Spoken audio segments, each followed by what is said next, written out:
మాననీయ పుష్పల సత్యనారాయణ గారు ఒక సందేశాన్ని అందిస్తారు.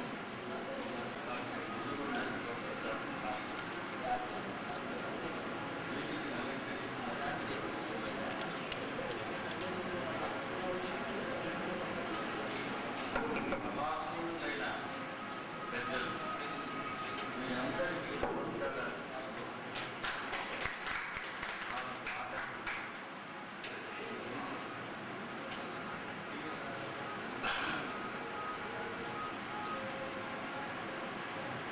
దుర్వార్త కృష్ణస్వామి అనే కుర్రవాడు మాకంటే చాలా చిన్నవాడు. అంతేడు కుర్రవాడు మా ఇంటికి వచ్చి తాను రచించిన 2 పుస్తకాలు ఇచ్చారు. ఒకటి శాకాహార చట్టం, రెండవది శ్రీకృష్ణ సందేశం. దానికి గీతికి రాయమని నాకు ఇచ్చారు. నేను దాదాపు 15 నుంచి అస్వస్థతతో మంచాన్ని అపేక్షించి ఉన్నాను. కానీ దిగుబాటుగా శాకాహార చట్టం చదివాను. ఆయన రచించిన శ్రీకృష్ణ సందేశం చదివాను. నాకు చాలా ఆశ్చర్యంతో పాటు ఆనందం. ఏమిటి మన హైదరాబాద్ పరగణాలో ఇంతటి గొప్ప కథ ఉన్నారా?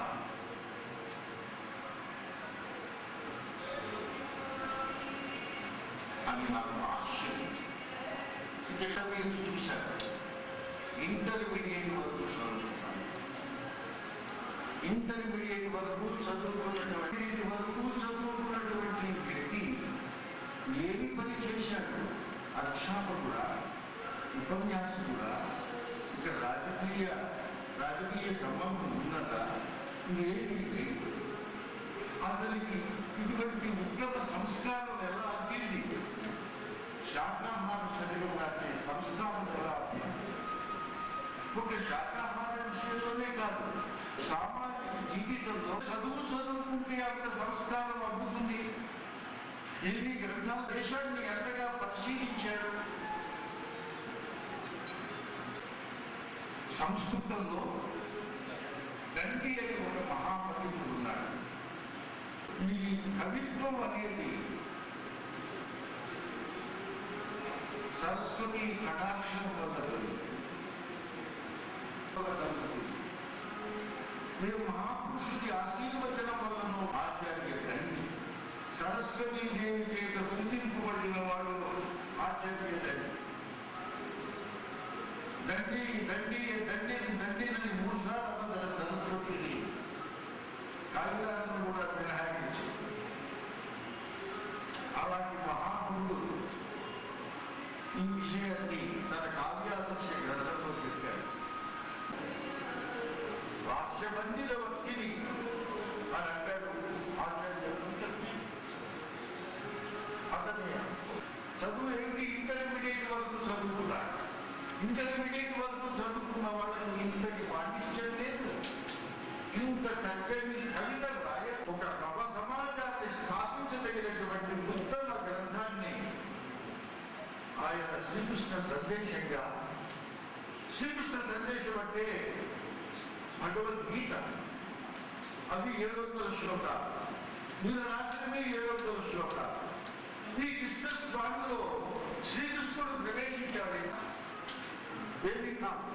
కృష్ణస్వామిలో భగవద్ అంశం ఉన్నది అని నేను చెప్పడానికే మహిళాత్మల యొక్క స్వరూపుడు శ్రీకృష్ణుడు. ఆ శ్రీకృష్ణుని యొక్క అంశ అతనిలో ప్రబలంగా ఉన్నది. 700 పద్యాలు. కృష్ణ సందేశం 700 శ్లోకాలు. పండితులంటే కొత్త పదాలు, కఠిన పదాలు వేసి అర్థం కాకుండా రాస్తే వాళ్ళు పండితులు. వాళ్ళు శ్లాఘించే భాష కాదు. పండితులంటే ఎవరంటే ఏ భావాన్ని ఎంత వెల్లడించాలో, ఏ పదాలతో వెల్లడించాలో, దాని శైలి ఏ విధంగా ఉండాలో, భావం ఏ విధంగా ఉండాలో, ఎక్కడ ఏ పదం ఉండాలో, ఎది ప్రాసలు ఎట్లా అడగాలో, ఇవన్నీ తెలిసిన వాళ్ళు పండితులు. కానీ జటిలమైన శబ్దజాలాన్ని వాడిన వాళ్ళు పండితులు కాదు. వాటికి కవిత్వం గురించి తెలియదు. కవిత్వం గురించి తెలిసిన వాడు కృష్ణస్వామి. ఈ ఇంత చిన్నతనంలో ఇంతటి అనుభవం ఆయనకి ఎలా వచ్చింది? అదే ఆశ్చర్యాన్ని కలిగించింది. అతని పద్యాల్లోని సంస్కార భావాన్ని చూస్తుంటే ఆనందం కలిగింది. మన తెలుగు నాట మన హైదరాబాద్ పరిసరాలలో ఇంతటి సుసంస్కారి ఒకడు ఉన్నాడా? అందులో ఏ మతానికి, ఏ కులానికి, ఏ జాతికి కట్టుబడ్డవాడు కాదు. భగవద్గీత ఎట్లా ఈ మానవ జాతికి, ఈ భూగోళానికి, ఈ ఖండాంతరాలకు, గోళాంతరాలకు జీవం ఎక్కడుంటే అక్కడ భగవద్గీత ఉపయోగపడుతుందో అదే విధంగా ఈ శ్రీకృష్ణ సందేశాన్ని రాశాడు. భగవద్గీత కేవలం భారతదేశ ప్రజలకు పరిమితమైంది కాదు. అది ఖండాంతర గోళాంతరాల్లో ఉన్నటువంటి జీవులకు కూడా సంబంధించింది. జీవులు ఉంటే వాళ్ళకు కూడా సంబంధించింది. వారి పరిసరాల జీవులకు కూడా సంబంధించింది. మన జీవం మొదలుకొని పిప్పీలక మొదలుకొని బ్రహ్మ దాకా సంబంధించిన విషయం భగవద్గీత. అట్లాగే ఆయన భావాలు కూడా ఉన్నాయి. కృష్ణస్వామి భావాలు, కృష్ణస్వామిని గురించి నేనేమి ఇప్పుడు మీకు అతిశయోక్తులు చెప్పడం లేదు. నేను అనేక గ్రంథాలు ఆధునికులు రచించినట్టు చూశాను. మా ఇంట్లో దాదాపు పీఠికలు కానీ దాదాపు 30-40 పుస్తకాలు వచ్చి పడి ఉన్నాయి. వాటిని చదివి చూస్తే పేరు సరిగ్గా పెట్టుకుంటారు. ఎన్నో దోషాలు చూసినారు.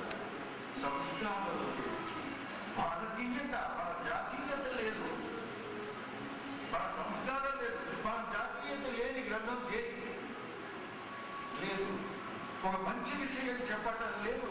మన పూర్వులు మనకు ఇచ్చిపోయినటువంటి వారసత్వాన్ని మళ్ళా చెప్పటం లేదు. అలాంటి గ్రంథాలు రాసి పెద్ద పేరు పెట్టుకుంటారు. పాపం ఆయన తన విద్యార్థులు ఏమిటి అంటే ఇంటర్మీడియట్ గొప్ప సంస్కారి విద్వాన్ చేశాడు. ఇన్ని విషయాలు తీసుకొని రాసినటువంటి కృష్ణస్వామిని నేను మనసారా అభినందిస్తూ ఆయన పుస్తకాన్ని అంకితం తీసుకున్నారు. ధన్యుడు, పుణ్యుడు, పరమ ధన్యుడు అయినటువంటి వారిని అభినందిస్తూ కృష్ణస్వామి రచించిన ముద్రించి దాన్ని విచరించి వెలుగు